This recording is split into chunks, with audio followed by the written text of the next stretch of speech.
In this video, I'm going to show you how to add images in Rentry. Now, the first thing you have to do, of course, is get an image that you want to use. Now, you could find it anywhere. So, for example, I went on pexels.com over here and found a nice little image over here. And shout out to this creator, by the way. And if you want to get something like this, so for example, like from a website or an image you have somewhere on your website or something like this, you'll have to right click and then do copy image link. Okay, we're going to need an image link to be able to do this. Now, not every single link is going to work because sometimes, of course, some links will just not actually go through and not showcase the image here inside the Rentry. So let me show you how to now do this. You could either go and right click and do like copy image link, or you could go to a website such as like maybe postimages.org or something similar, where you can go ahead and basically just choose your images. For example, I'm just going to select this one, which I just showed you. I'm going to click on open and it's going to upload my image over here. There we go. And then you can just copy this direct link over here because we're going to need it in a few seconds.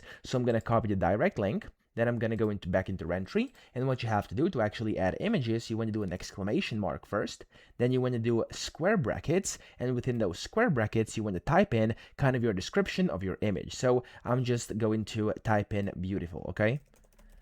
Okay, just like this. And then after this, what you want to do is just put in round brackets, and within those round brackets is where you should put your link, which we copied. So either this direct link, or of course, if you're using any other picture, right click, copy image link, if that's possible for your specific image. Now, whenever you've done that, you can just go ahead and go into the preview tab, and as you can see, there we go, we now have our image. So if you were to click on go, bottom left, you can now see your Rentry over here, and this Rentry has the image that we put in here. So that's essentially how to add images. I hope this video helped you out. If it did, please subscribe to the channel and help me out as well.